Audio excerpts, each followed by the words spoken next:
You've heard of high net worth, but we're talking about high net purpose. We want to find out how entrepreneurs, global leaders in our network are allocating financial, human, and intellectual capital in pursuit of purpose. But more importantly, we want to understand the compromises, the paradoxes in their approaches, pitch decks, and philosophies. In this episode, we're joined by Alexandra Evans, a globally recognized expert on the intersection of childhood and technology. From shaping human rights law at Generative to driving policy at the British Broadcast Film Classification and TikTok, Alexandra has spent her career on the leading edge of child safety in the digital space. She's also founded the Digital Childhood Agency, helping policymakers, brands, and tech platforms create safer, more empowering online experiences.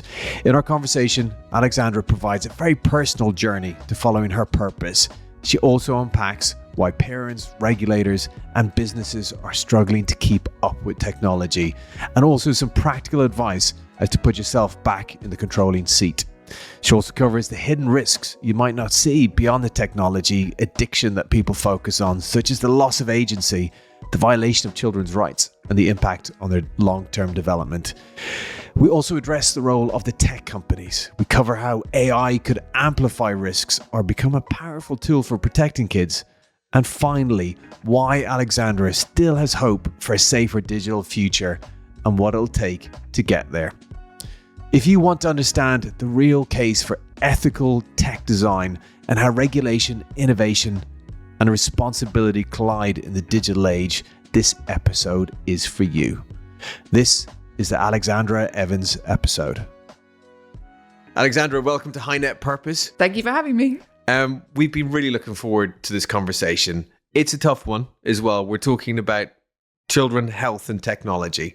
We're also in the shadow of Meta having made its big changes to how they make sure the right stuff comes across their website.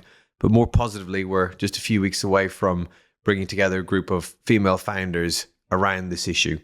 So thanks again for coming in for this conversation. Well, thank you for having me. Okay, so as we always do, we start off with that question. Do you have an articulation of your purpose? I think my purpose primarily is, or what motivates me is the idea of taking knotty and complicated problems and trying to solve them. I find it most interesting when the solution has some sort of social benefit. But also, I think if you look through my career, you'll see that there is a real thread around a sense of guardianship, I guess, for children. I think that all adults have responsibility to protect and safeguard children and to help them to thrive. But for me, that has always felt very motivating. So I get to combine with digital and technology and childhood my two passions. One, big, complicated problems, and two, the sense that we all should make at least a meaningful contribution to allowing our children to be happy and well. So you have had a career in the legal, in tech, now in policy. Is there any points from your career that you would point as being the sort of formative moments that have led you to be doing what you're doing now? Yeah, actually, I think there are three. I was really lucky to train at a law firm in London called Generative. It's a law firm that's well known for being quite entrepreneurial, innovative, and promoting at a really young age or a young moment in your legal career opportunities for solicitors to build their own practice and follow their own interests. So I joined a group called the Public Advocacy Group and was able to quite quickly realize that I was much more interested in working out whether laws were fit for purpose than I was to applying them to specific cases. So I was able to work on human rights cases around, for example, Team Darfur and the Beijing Olympics. I was the legal advisor to the first parliamentary inquiry into anti-Semitism, and I worked to revise the Defamation Act at the time. So that idea that law was not just something you applied, but something you could have a hand in creating and developing has been really exciting for me. And then I moved from there later on to become the policy director of the BBFC. And honestly, I actually... BBFC? Sorry, I keep on talking in acronyms. I think it's my TikTok years. Everybody talks in acronyms at TikTok, and I've got to get out of the habit. I remember I spent my first 3 months at TikTok trying to work out what all the acronyms were, and now I've become one of those people. But that's the British... The British Board of Film Classification. So for US audiences, that would be your equivalent of the MPAA. It's a really cool job, right? The job is to be accountable for the film classification and age ratings for content in the cinema. So when I joined, I was absolutely expecting to be thinking deeply about whether Harry Potter should be a PG or a 12A, and it was going to be wonderful. My first day in the office, we watched Deadpool, and I thought I'd just, died and gone to heaven. But then David Cameron introduced a white paper around a proposal to regulate online pornography. So very quickly, my role sort of evolved from being around sort of a really well-established set of regulatory standards for cinema and DVDs to thinking about how do we apply content standards in this novel sphere around the online world, where there was no regulatory requirement and everything was on a self-regulatory basis. So that put you right at the cutting edge of what was happening. Yeah, but it was also very much a harms-based approach. So if you think about, obviously, there is very little complexity around whether or not children should be exposed to pornography or be able to access it as nonchalantly as they can at the moment, subject to the new rules coming out from Ofcom, hopefully sometime around June or July this year. So the arguments, I think, for me, they were actually ended up being quite technical, because what you're really trying to solve is not whether or not a child should see porn, but how do you prevent underage access to porn. So that's around age verification, age estimation, and those kind of technologies. And they have really fascinating privacy debates. But perhaps for me, after a while, I became aware that thoroughly harms-based lens was not really chiming with my own perception of the digital environment. And so I was really lucky at that point. And this is number 3 of my origins. Harms-based lens. Can you just explain some more?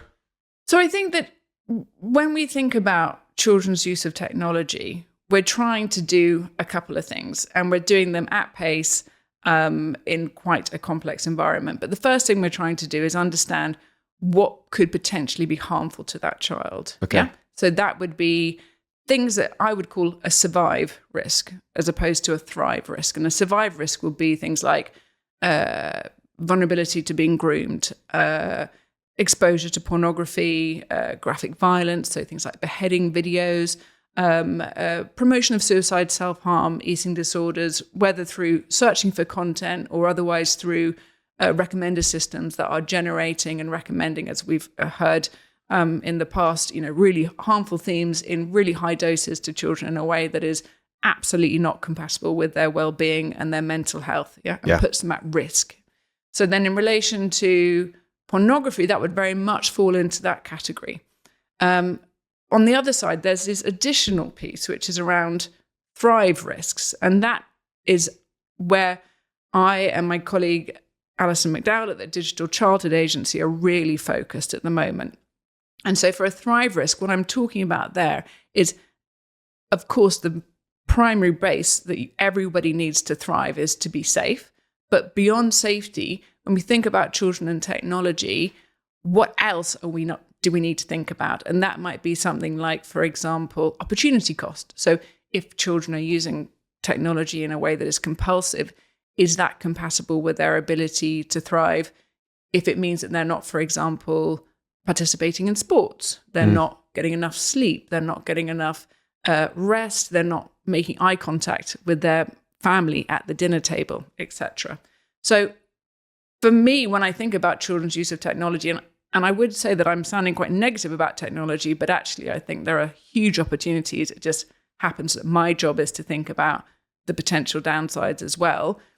I moved from at the BBFC thinking primarily about those really quite severe and non-negotiable harms to working with a brilliant woman called Baroness Kidron, who introduced, I think as a global first, the idea that children are rights holders. And actually, we as a group of adults have, even if we can't fully define it in the same way an academic would, a really clear understanding of what childhood is, and just intuitively we have a sense of what childhood is. Okay, so you've described there the lens that you were looking at when you were at the BBFC. Mm-hmm. You had one other part of your sort of backstory that you think places you where you are Yeah, today. so I think that would be the key piece, would be the rights-based element. And then I guess from a personal point of view, I think when I was a young child, when I was an early teen, I was sent away to a boarding school. And I felt that was an environment where I was aware that some of the expectations I had around adult supervision, adult guardianship, that sense of responsibility for young people was absent, or at least not fully present. And I don't know why, but even as a very young person, I was aware that was suboptimum, to put it bluntly. So one of the things that I have come to quite quickly in my adult life is a sense that there is an optimum, and that the alternative, a childhood where adult presence is insufficient, leads to potentially harm, but also just a sadness and to an ability to, or a lack of an ability to thrive. It's not what we hope for our children. Wow. And is that sort of the purpose element of that? Has that been something that you sort of, when you look back at through your career, as being a constant that you weren't aware of, or were you always kind of aware of it? I feel like I'm in therapy. No. Yeah. I don't think I was ever consciously aware of it. Yeah. But I think that sometimes if you're in an environment that feels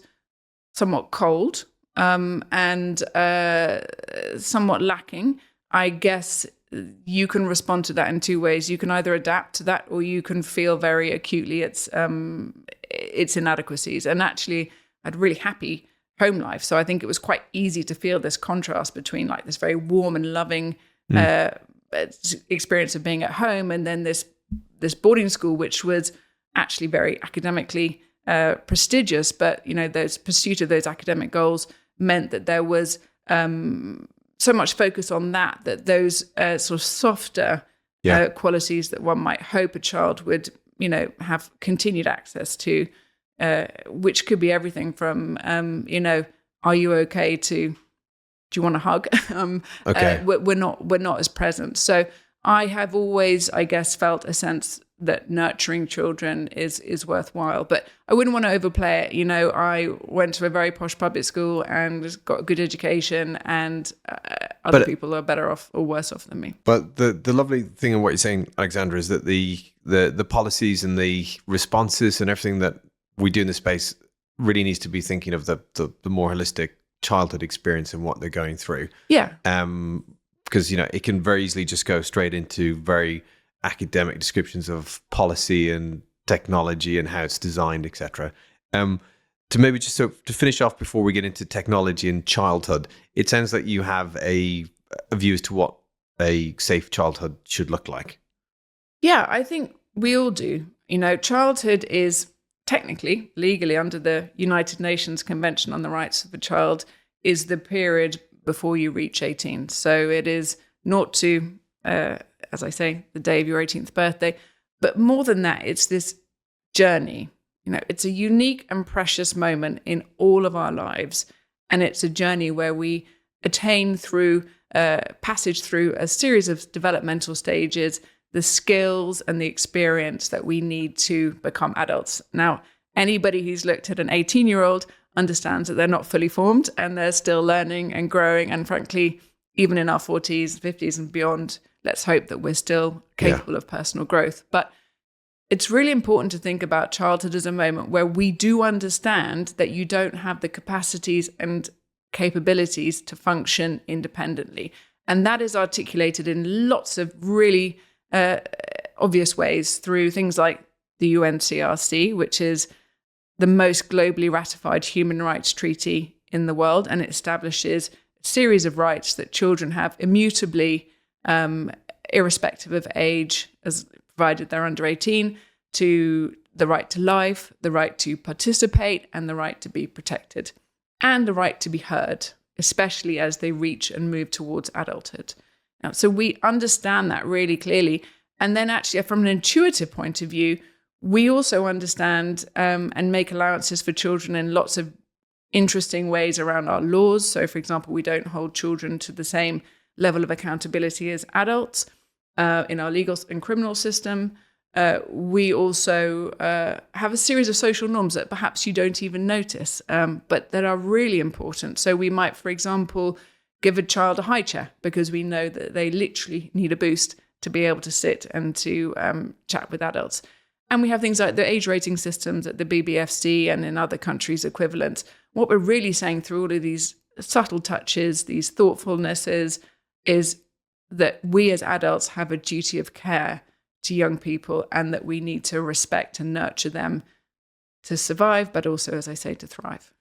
Wow. Okay. So the impact of the digital transformation on children, can you give us some sort of a framework to start thinking about that? So again, just so that I don't, become too much of a naysayer, I do think that there are huge opportunities. I mean, we've all sat through the last 10, 20 years and seen digital transformation change all aspects of our lives, not just our children's. We shop, we do our Tesco's from our bedroom or in the train on the way to work. We can see people who are on the other side of the world and have what I believe to be a meaningful connection with those people. Our young people use technology to access education, to create, to play, and to relax, which I think is a really important one, and to rest. They also use it to engage, to form friendships, and they find those tools meaningful in doing so. So I don't want to suggest that I'm harking back to a time before technology. But at the same time, the rapid transformation of technology has undoubtedly taken adults by surprise. And as children, as early adopters of technology, have tended to outpace adult response to it. And that can be, when I say an adult response, there are a few categories of people who I think have a real stake as adults with a duty of care. Okay. One is parents, obviously. Another is policymakers. So when I think about adult responsibility for children in my own kitchen, I'm thinking about my responsibilities as a parent, but with my professional hat on, I'm typically thinking about what a policymaker can do. What laws do we need? Are our laws fit for purpose? Then, of course, we've got regulators. So we've got a new regulator in the UK, Ofcom. That's just been designated as the online safety regulator. They and the ICO have a huge responsibility to think about how children's rights and needs are accounted for in regulatory standards in the UK. And then we have tech companies who, of course, are providing products. And just as you would provide a product such as a physical toy or a car or a toaster or a playground, and think about how children are going to interact with this and what the consequences of that interaction might be, and try and anticipate them in the design of that product, certainly tech companies have a huge role to play in thinking about whether the products and services that they are offering to children are age appropriate. And by that, I mean, are they safe, but also, perhaps as a stretch goal, are they compatible with children's right to thrive? Okay, so policymakers, the tech companies, the parents. So on the parent side, it's fair and reasonable that parents are frustrated, they're worried, they're angry. But is there also a moral panic, a generational disconnect that sort of exists, that we actually need to, the parents need to look at their response function and making sure that they've understood and got it right? Yeah, I think that there is, again, not just parents. I think this is absolutely the biggest challenge that we have when trying to solve for children and technology, is that we just don't have the same kind of resources to process this problem. So one resource that most adults lean on very heavily when thinking about childhood is their own lived experience. So we as a generation are the first generation of digital parents, digital policymakers. We are trying to understand this technology at the same time as trying to imagine how to apply it to childhood. And sometimes, you'll see people go, God, don't you remember what it was like being a child? Like, come on, like just show a bit of empathy, show a bit of understanding of the complexity of that. But we're in a situation where we can't even try and remember what it was like to be a teenager with a smartphone. It's just not even part of our reference point. So when a child comes to a parent and, I don't know, asks to get their ears pierced or comes back from a party a bit tipsy, these are references points that I can relate to from my own childhood. And I understand the developmental drivers that meant that they took these risks, and I can be sympathetic and I may be frustrated and panicked and fearful, but I also feel a little bit like I have this. That doesn't exist in the digital environment. Another thing is we don't have an evidence base that's really strong, and I know that that's going to be a controversial thing to say, and certainly some of the harms are irrefutable, but we are still trying to understand the impact of technology on many aspects of childhood, and that leaves a large amount of room for speculation and for fear and for panic. And so you asked about moral panic. I do think there is an element around children's use of technology that doesn't sit well with us. Sorry to interrupt, but on the evidence base, there seems to be, well, maybe you're right that we haven't got the full data, but when you talk to, parents of kids who are now in their 20s, and quite often they'll say the worst thing ever when the kid was growing up was their access to social media.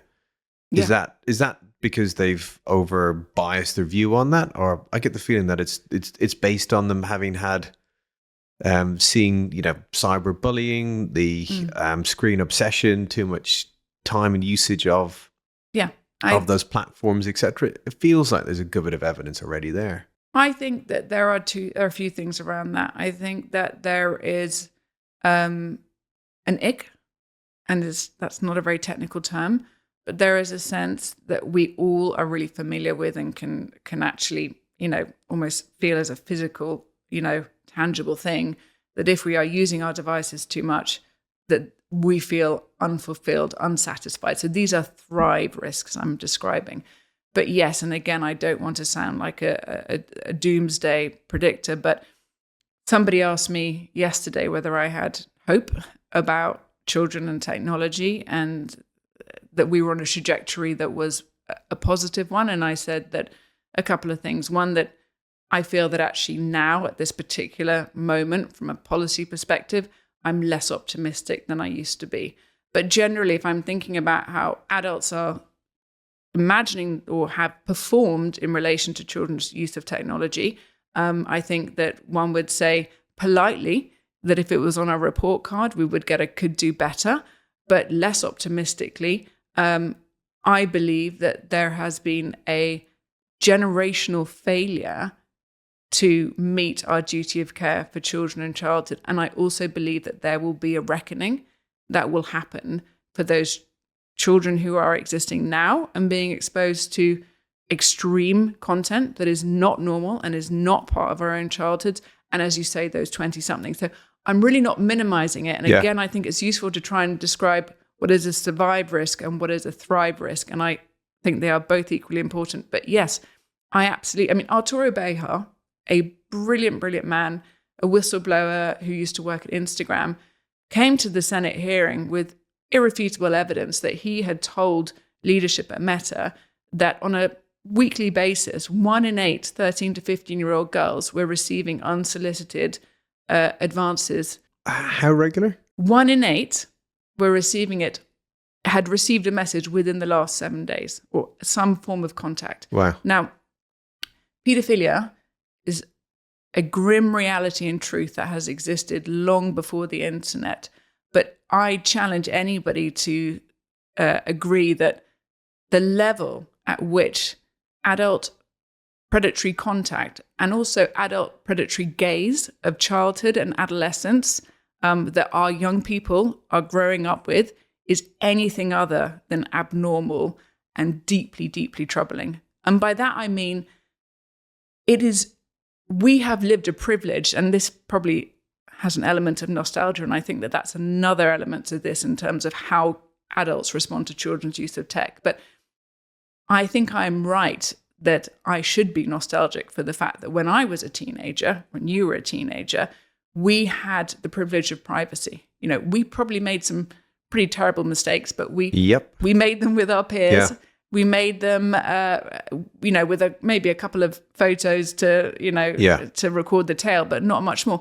And certainly we made it amongst, as I say, our peer groups. Yeah. Yeah. Now what's happening with technology is that there is a reality that young people are describing and documenting what is the rough and tumble, the joy, the complexity, and the chaos of adolescence, and then in a way that they believe they're sharing it with their peers, but are in fact being watched by adults. Yeah.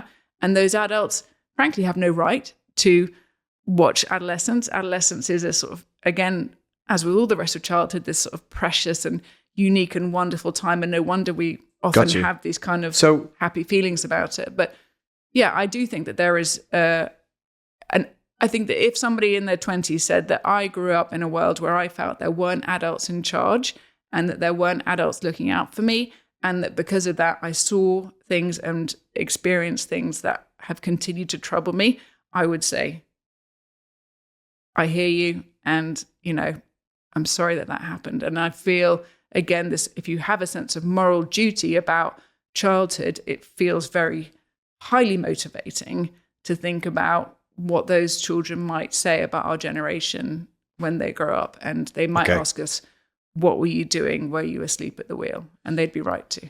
Okay, because I think I misunderstood what you were saying earlier on when you said that, it's not full evidence-based, the harm that it's causing, but you're saying actually we know enough. We absolutely know enough. When it comes to grooming or child sexual abuse, these are illegal activities for which there is a absolute clear evidence base of not only the fact that they cause lasting and egregious harm and destroy lives, but also that we societally don't accept them. I think the areas where we are continuing to think about evidence is around compulsive use of technology. So I tend to avoid the use of the word addiction, not because I am pro-tech, but I think because the word addiction has a really specific meaning in science. And I also think personally that allocating to a child the stigma of labeling them an addict, it is troubling. So one of the things that the Digital Childhood Agency is really keen on is trying to help adults understand why children use technology in the way they do, and to try and unpick some of those moments of conflict and tension that are so troubling, that cause that level of anxiety and fear amongst parents. Can you give us an example or two? Okay, so a good example is, boy, girl, aged maybe 12, is playing video games upstairs. Actually, in my house, that tends to be quite a joyful thing. You can hear a lot of hooping and howling and general sort of, hijinks going on. Let's anonymize it. Mum or dad shouts up for supper, and says, it's on the table. Come now, supper's on the table. Classic scenario in a house. The child is playing his game with 3 of his friends. He is 12 years old. Developmentally, and this is a really important point, he's beginning to move away from his family being his absolute center of his universe to suddenly beginning to have a sense of himself as an individual. He really cares about what his friends think. He's probably just joined his secondary school. He's trying to forge relationships with his peers. And he's playing a game that is going to take 15 to 20 minutes. And if he goes down for supper, his whole team, who are smashing it, are going to get disqualified or given a time penalty, which means that they're all going to lose out. Okay. Okay? Yeah. So imagine you're 12, that's quite a big decision. Yeah. Yeah. And you're torn between a moral. It's it's not quite the trolley problem, but it's as close as you're going to get at 12. Yeah. So you've got to either disobey your parents and ignore an instruction, which you're going to get, a lot of trouble for when you eventually do come downstairs, or you're going to have to let down your friends. And neither of those are particularly attractive, but it's entirely understandable developmentally why that child might choose to ignore the parents, hope that the parents will at least forgive him, and not lose face in front of his teens. So what could mum and dad have done differently? Well, really, in that situation, there's a brilliant solve, which is you just shout, supper's in 15 minutes. And then the child, if they start another game, it's on them, right? But you give them opportunity in the same way that if I was watching an episode of something on Netflix or I don't know, The Traitor or whatever it might be, and someone said, right, you've got to stop halfway through, I'd be like, are you kidding me? So just being able to understand the cadence of their use of tech is really helpful. But actually, more importantly than the parent, because I don't really believe that we should be mediating relationships between parents and children when actually it's the technology that's put them both in that position. Because in that scenario, AI technology is capable of creating really effective avatars that would be able to simulate that child's gameplay strategy and just step in. Yeah. So there is a technical design solution to that. Okay. So yes, of course, shout down to your supper. But I think that one of the big lessons I've learned is to redirect your anger. I see a lot of parents and a lot of policymakers who are angry with kids. You know, they're addicted, they're zombies, you know, they're getting stupider. I've once heard an MP say, which almost broke my heart. But actually, the truth is that they are facing incredibly powerful persuasive design strategies that are being deployed for commercial reasons.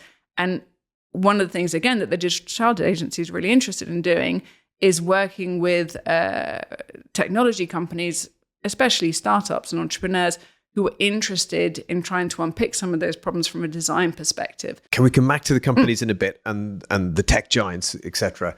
If we just stay with the parents, mobile phone usage,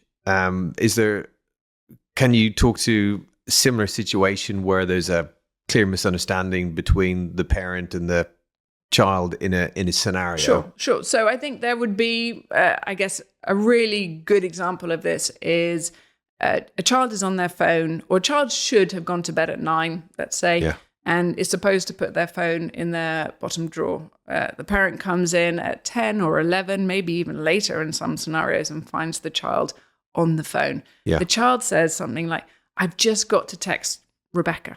Yeah. And adult says, what do you mean you've got to? What? It's sleep. You have to sleep. You're addicted. Put that phone down. Yeah.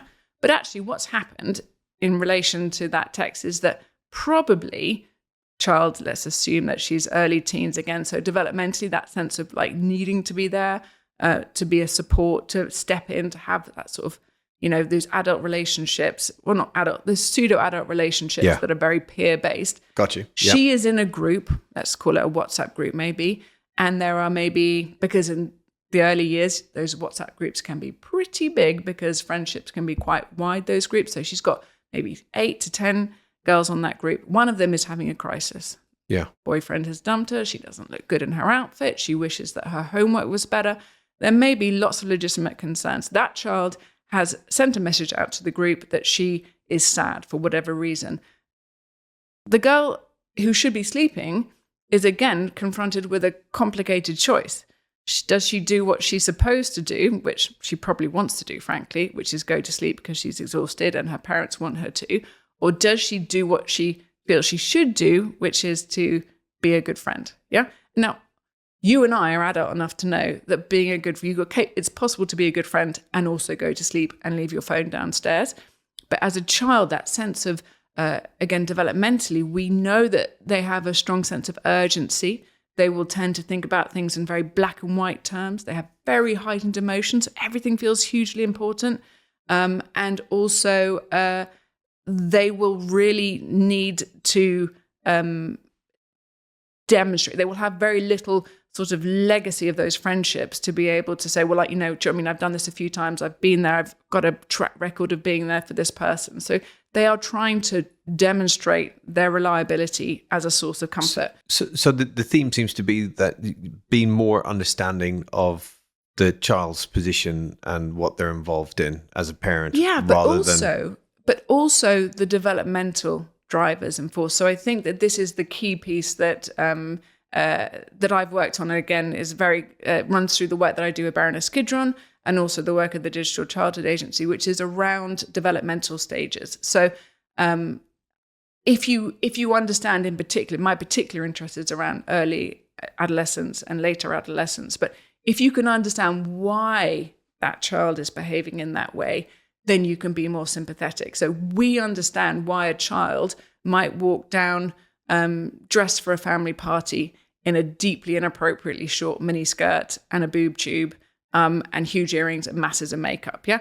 And we would all roll our eyes and probably ask her to go and change because it's a christening or whatever it might be. Boy turns up in a similarly sort of inappropriate outfit. We would understand the clash between identity exploration, rebellion, and, family obligation. But we don't have that kind of understanding of their use of technology. So what I believe is if we all understood what was going on, we would be a bit more sympathetic, because in our situation where this girl is feeling obliged to respond to her friend and to be present and to prove herself as a kind and compassionate person, we could say to her, do you know what? I know how that feels. I understand what it's like to feel like you need to not let your friend down, but I'm sure that your friends will understand if you tell them that you need to go to bed. Or if you want, you can blame me. And we do this a lot in my house, which is just say, Mum says I have to. Yeah, it's so annoying, etc. So that child has the ability to step away. So sometimes being a bit more interventionist gives a child a bit more space to rely on a parent's intervention as an excuse for creating some boundaries. But I know you don't want me to talk about tech companies, but again... Oh, no, I do. I just want to try and... Because it is a complex area. No, it's a system with... But this... Exactly. But the child's problem with that scenario is also a design problem because of the read receipts. Yeah? So if you know that a child has... If the child thinks, well, Rebecca has seen that I've read her message. Yeah, she can see the little dots that mean that I'm typing this message and someone else is typing it as well. I know that she knows that I've seen, and that creates what we would call a social reciprocity obligation, which is essentially, in some way that if someone stuck their hand out to shake it, it would be really weird not to shake it back. If you think about how children think about read receipts, if you leave someone on read, that is in itself an affront and is a challenge or question mark over your friendship and your loyalty. So if we took away the read receipts in groups, that would be a design strategy that would be equally as supportive and probably overall more effective than a hug from the parent, although hugs are very important. Okay. So just two bits before we get on to our frustration and anger with the technology companies. First off, when you said you think it's wrong to use the addiction terminology, which I understand in terms of stigmatizing a child, but at the same time, aren't we looking to really escalate how serious this is? And isn't it scientifically that the kids are getting it? Some of them are getting addicted to the dopamine release that comes from using these devices, and that becomes the same as any other compulsive addiction. So I think that, first of all, finding satisfaction on a psychological basis of from a dopamine hit doesn't necessarily mean you're addicted. No, absolutely. It's possible to get a dopamine but there's a hit chemical... but of course, exactly. Yeah. My preference for avoiding the word addiction is because I actually think talking about it makes it too easy for tech companies to come off the hook for it. Yeah. Because actually, if we say the only thing you have to do is prevent addiction, that's a pretty high bar. Yeah. So which is again why I would come back to this concept of thriving. Yeah.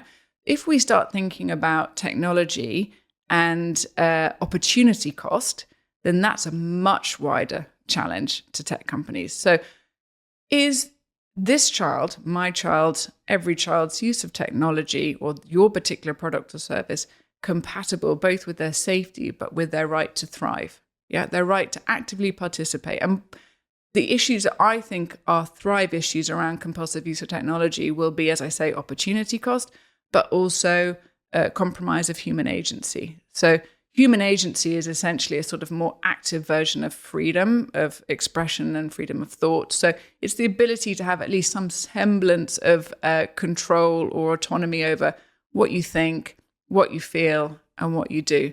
And genuinely, I believe that the way that technology is designed compromises that for all of us, but particularly for children. And again, harking back to the developmental stages, we know that children are really bad at self-regulation, that they will often prioritize an immediate need over long-term consequences, that they're not necessarily thoughtful about whether it's in their best interest. Heck, I'm 45 and only just beginning to learn about what a boundary might be. So I get it. So this is your legal training and background that you're expanding it out, saying it's not just that someone can be addicted. It is the opportunity cost of them missing out on other parts of their lives. Yeah, exactly. But also it's about adults understanding what's going on.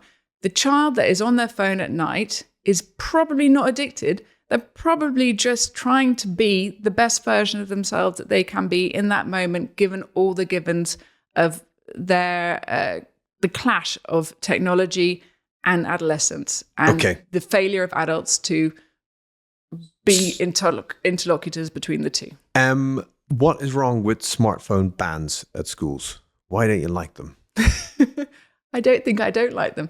Okay. Do you know what? Weirdly, and this is an area that is but you're not as clear cut. It's highly controversial, so I'm going to tread really lightly on this one because people feel very strongly about this. But I think the general principle is that smartphones shouldn't be in schools. It seems to me that we've really been clear about how we delineate space. If someone brought a puppy into school, or I don't know, a video camera or a Game Boy, just to really go old school, we'd all be like, no, this is a place of learning, and it doesn't make any sense, and it's not appropriate for you to bring that into the sphere. So you're a supporter of the smartphone ban. But I also think that we need to just be a little bit common sense about it. So that means that there will be some kids that it will be in their interest to have a phone. For example, the classic example that you will hear other people give is a child who is diabetic, who needs their phone to monitor their insulin levels so that they can be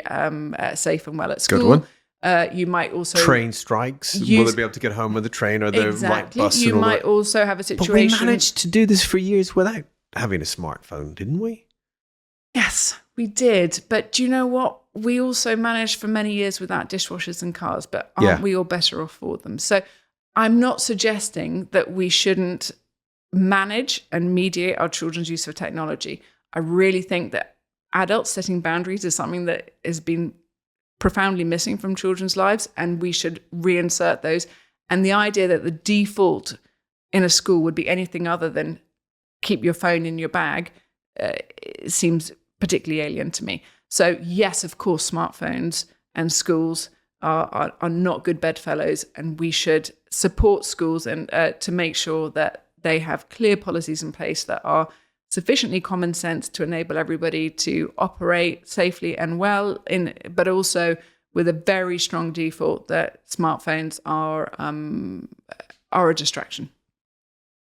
Okay, so let's move to the technology companies. So you introduced me to the concept of a trust and safety team, and I've since found out that most technology companies thankfully have these teams. Yeah. So that solves. They're looking after all of those issues for the tech companies, and we should feel comfortable. Yes, it's all fine. Don't worry. Tell us about tech. Can you explain to us what the trust and safety teams do, and why some of them might be effective and why other ones... No, it's like they don't really exist. So it's really interesting, right? So I, again, like you, a few years ago, wouldn't have been able to... it's one of the acronyms I learned at TikTok. So TNS it was. And for many years, many months, I was trying to work out what the N standard for. So I thought it was an N, but actually it's trust and safety. Okay. So trust and safety evolved really quite recently. It's unusual, I think, to see a profession emerge in the way that it has. Essentially, the origins of trust and safety are in the early noughties. We have a handful of major tech companies who grew at pace. And as they grew, they found that they were encountering anticipated but also unanticipated problems. For example, typically copyright infringement. They would have problems with advertisers. There would be a sort of mixture of things, people forgetting their passwords, but then every so often complaining because an image had been posted that they were uncomfortable with, or, impinged on their privacy.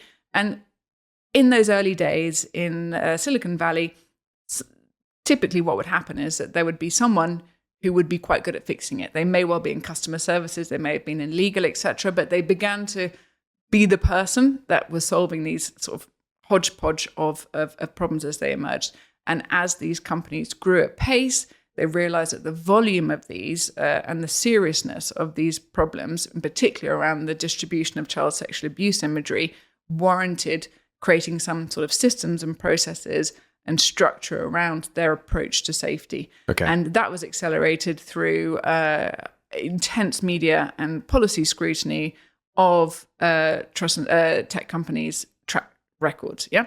So T&S, or trust and safety, are the people within organizations, sometimes also called integrity professionals, who have responsibility for developing the policies and the systems and the processes that ensure that those platforms are safe. Okay. So, but these technology companies are trying to develop products that are going to be bought by consumers, and they should be compulsive if you can, and you should try and get as much use on them as possible, etc. Where, from the outside, should we be thinking that the technology company should change what they're doing? Or, so I guess as a consumer, as a for people who work within technology companies, and for people like ourselves who are investors in technology companies, can you help us put together how you think we should be interacting, thinking about what they're doing? And also some solutions, right? Because I feel like I've been talking a lot about problems. So, as I said, one of the things that I've worked on a lot through my career is this concept of age-appropriate design. So it is entirely possible, and actually tech companies are all doing it to a certain extent, not enough in my view, but to a certain extent, thinking about their products and what it means to be, for them to be accessed in a way that's age-appropriate. So the most typical age question that you will probably be familiar with, and your listeners as well, is at what age should I give my child X? Yeah. Obviously, a lot of debate around what age should I give my child a smartphone?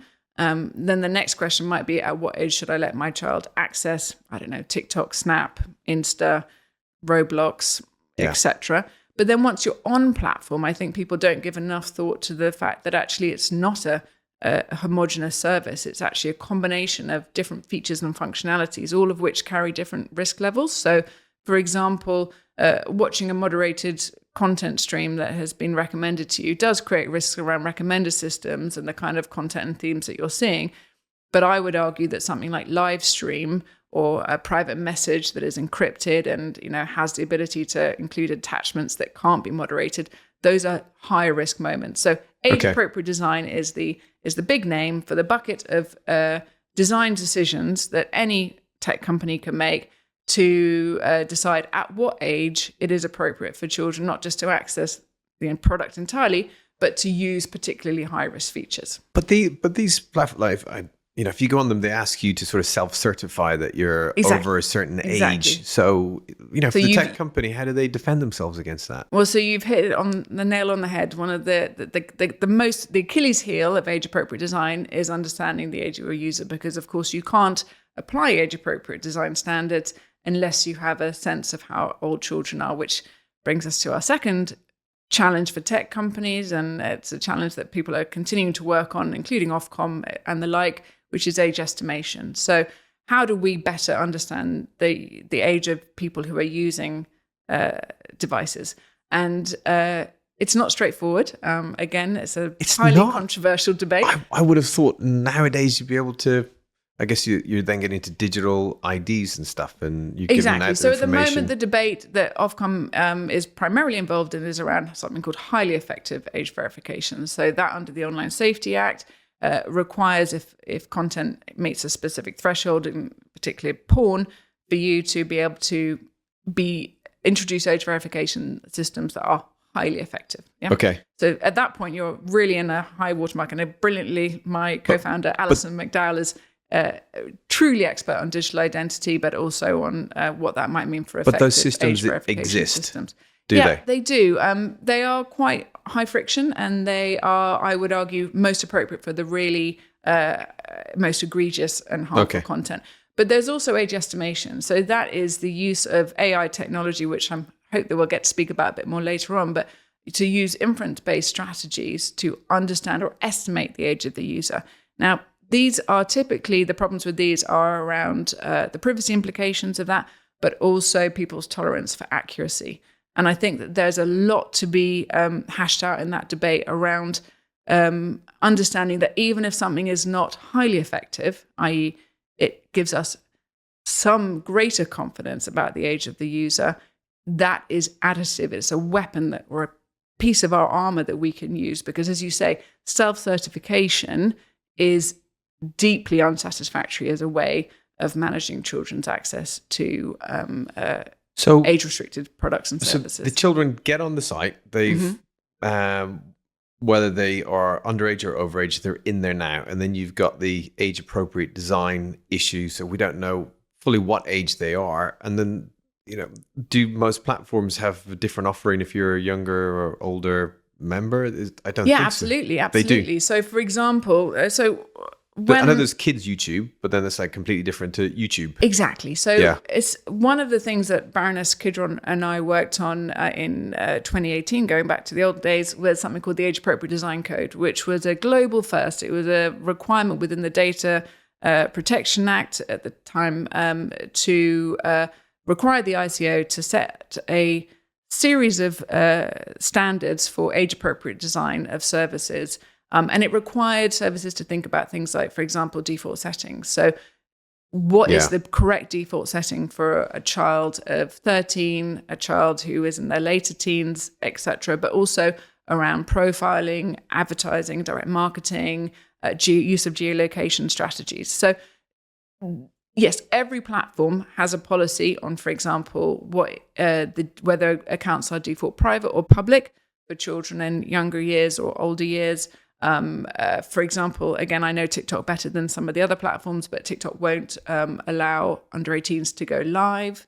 It doesn't allow under 16s, I think it is, to access private messaging. So yes, people are aware in a way that I think maybe people don't understand that before the Age Appropriate Design Code, before Baroness Kidron brought that in, the de facto age of adulthood in the digital environment was 13. Essentially, all platforms have a joining age of 13. Once you meet that joining age or tick a box to say you're 13, you, in those days, would essentially receive the same level of protection as an adult. Yeah. Okay. So the Age Appropriate Design Code was absolutely revolutionary in requiring platforms to acknowledge that they had child users and that they needed to offer them greater and heightened protections.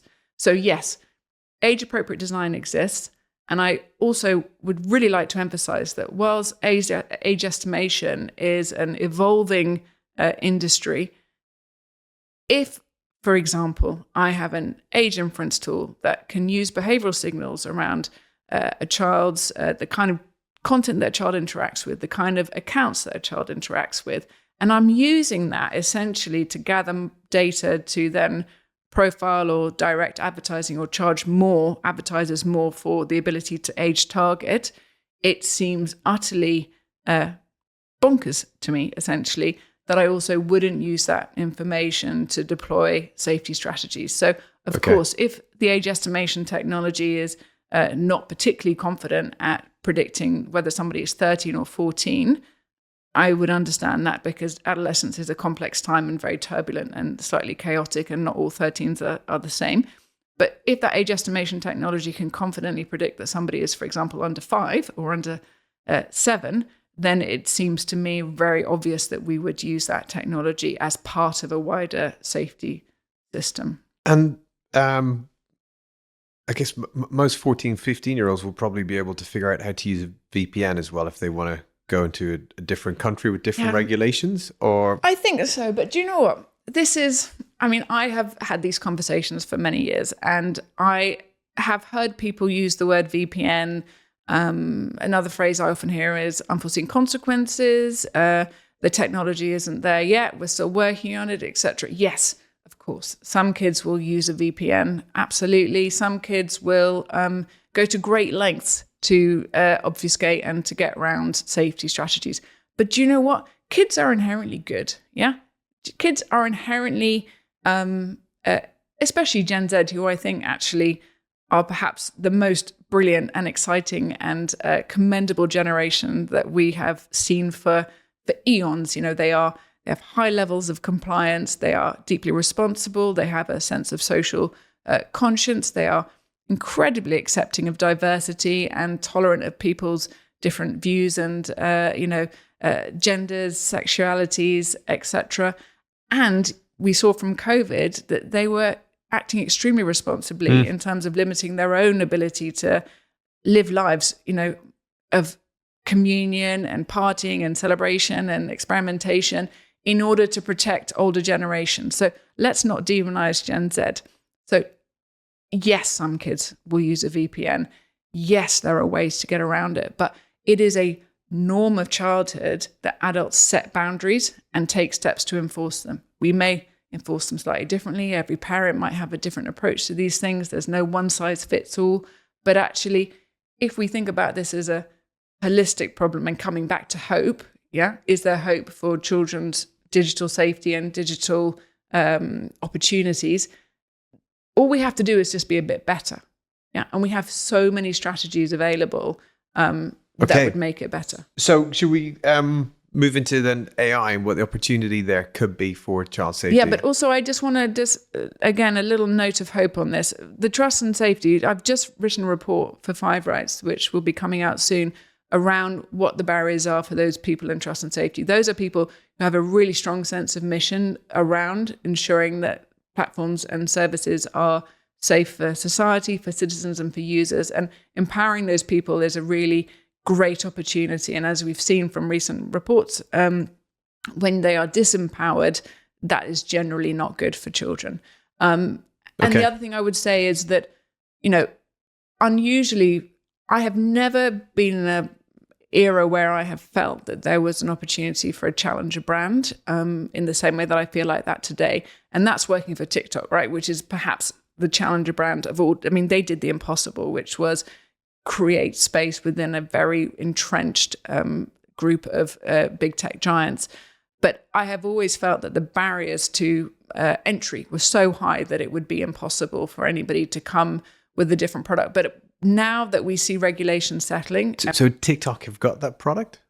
I think TikTok is the only brand that I can think of that is a successful challenger brand, i.e. not a first generation. So I would call Instagram, YouTube, and the like first generation platforms. And then I would say that TikTok was a challenger brand in that it didn't exist in that first round. It is younger and more novel. But what I think now is that we are in a situation where we have seen that regulation will only solve some problems in terms of safety and opportunity cost, compulsive use of technology, and that actually what will happen, I predict, is that the level of safety that children enjoy will become a brand question more than a regulatory solution. So I see opportunities for challenger apps, challenger services to come in and to offer something that is better and to be successful. And we see it with Blue Sky as an interesting case study of what it means to say, actually, our distinguishing feature, the thing that makes us different, our USP, is that we are trying to act a bit more responsibly than our predecessors, or create an environment that feels more welcoming and less, I guess, toxic in the case of other brands. Where will your report go up? Where can people find it when it's... Soon it will be on the 5 Rights Foundation's website. 5 Rights Foundation, okay. And I commend it to everybody. I hope that it will, again, one of the problems with being part of a novel profession is one that's very busy, is I think that the people who are operating in it are not prone to introspection. So I hope that this might have given those people a bit of food for thought, as well as celebrating the brilliant work that they do. So what is your prediction for what generative AI will mean for children?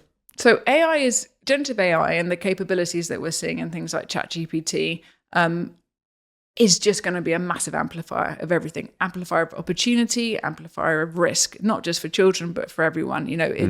You don't need me to understand the exciting opportunities and the transformative nature of AI and the impact it will have on every aspect of our life. For childhood, I think it will potentially slightly skew those risks that we have already know about, but I think there are also some interesting, intellectually interesting, but also quite significant risks that are potentially new ones. So I think that the opportunity cost will continue to be an issue, but I also think that lack of human agency will also have consequences for children in childhood. So if you think about what it means to automate and continue to pursue increasing levels of productivity through giving over control to a machine, that's really exciting. It creates the ability to sort of free us all up to pursue different tasks. It will undoubtedly be a game changer. But what it also means is that we will all be confronted with a difficult decision, which is, do I bother trying to create that thing, that essay, that, I don't know, speaker notes,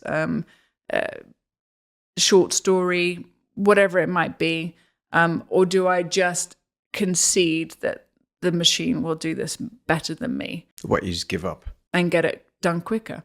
Well, I don't know if it is a giving up, because, when I get in my car, I don't feel like I've given up, the opportunity to, or I don't feel a sense, it's actually sometimes in my car, if I'm driving a short distance, I do feel a certain sense of failure. But, I don't want us to think that simply harnessing a technology to be more efficient is a failure. But I do think where we might have fallen down or made a system error is that the pursuit of productivity should be really an economic goal. It should be, this is going to make us more efficient, more able to produce, etc. But I think that we have turned productivity into a sort of, given it a moral element. The pursuit of productivity, the pursuit of efficiency, if you look at your average self-help aisle in a bookshop, has become something that we equate with being a good person, that we equate with being effective, successful. And if we are sort of elevating productivity to almost sort of religious elements, what happens when the machines are better at it than us? That the pursuit of productivity is almost impossible. So I think that there's going to come a point where if we feel good when we're being productive, what happens when the machine is productive on our behalf? And how do we take all the benefits of the fact that the machine is so brilliant, whilst also acknowledging that there will be a deficit in our sense of purpose? And how do we offer sense of purpose in that vacuum?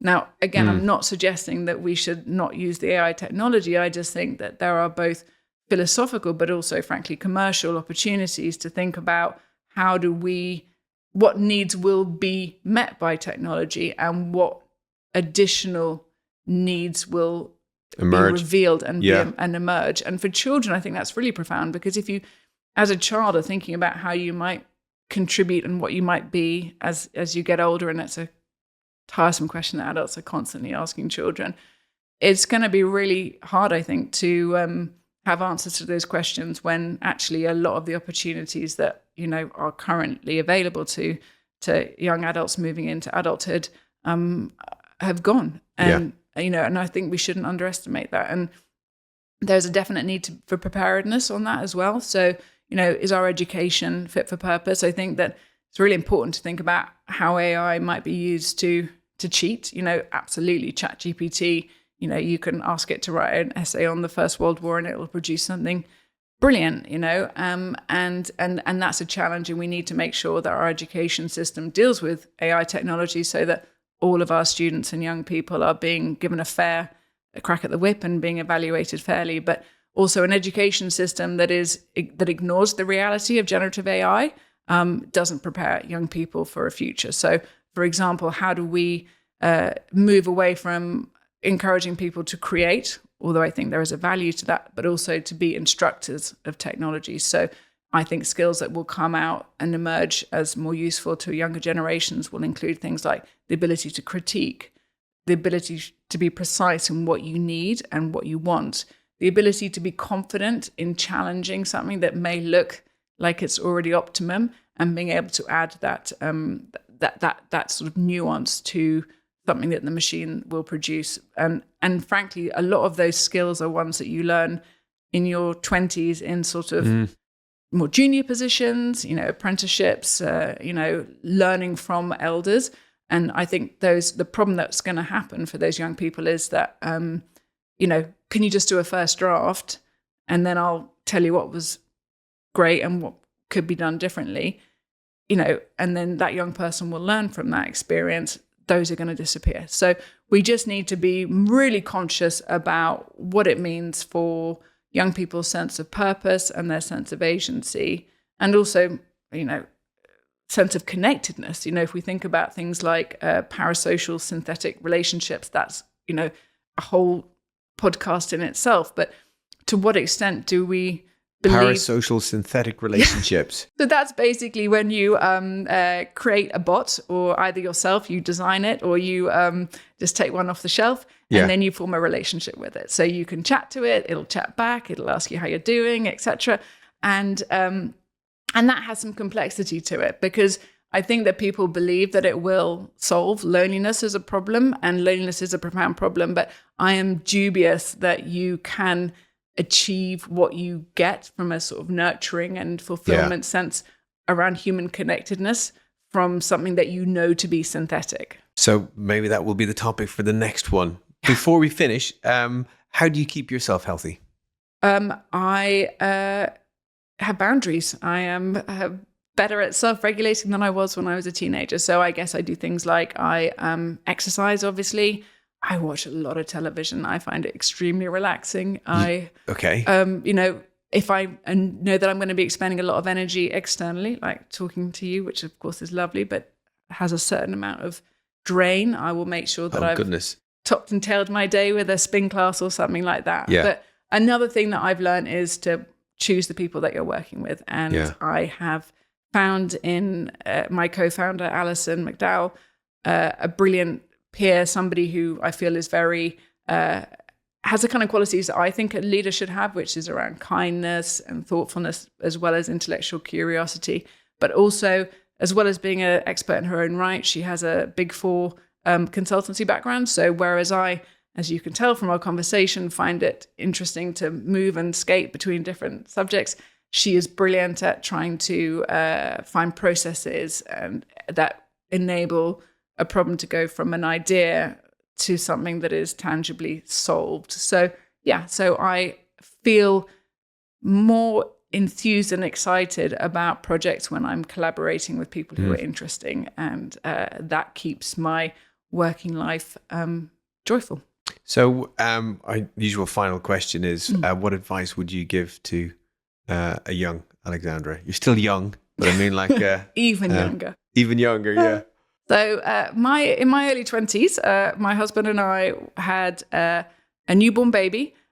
We were just in our second year of law school, and then we had a tiny toddler whilst doing our training contracts. So we had quite a lot on our plate and not a huge amount of agency to change the situation that we were in. So I probably would give her no advice. I would just give her a big hug and say, you're doing really well, and you're building a life that is actually quite remarkable. You're going to make some huge mistakes along the way, but they'll come and you'll deal with them. But I think the key message, and it's the message I'd give any young person, is that they're fantastic. They have the skills and the capabilities, and aren't they just truly remarkable people? Thank you for your patience in taking us through what is a really complex area. And hugely important for me, and I think a lot of the listeners as we navigate this area. So thank you for all you do, and thank you for your time today. Well, thank you for having me. All content of High Net Purpose is provided as general information only. It does not constitute any advice, recommendation, or representations, and is not intended to influence listeners or users into making any specific investments or any other decisions. Please be aware that guests and presenters on High Net Purpose may have investments in any of the topics or products being discussed. Their reviews and opinions are their own and should not be taken as endorsements or financial advice. Before making financial decisions, we strongly recommend seeking advice from a qualified financial professional. This podcast may not be copied, reproduced, further distributed, or published in whole or part.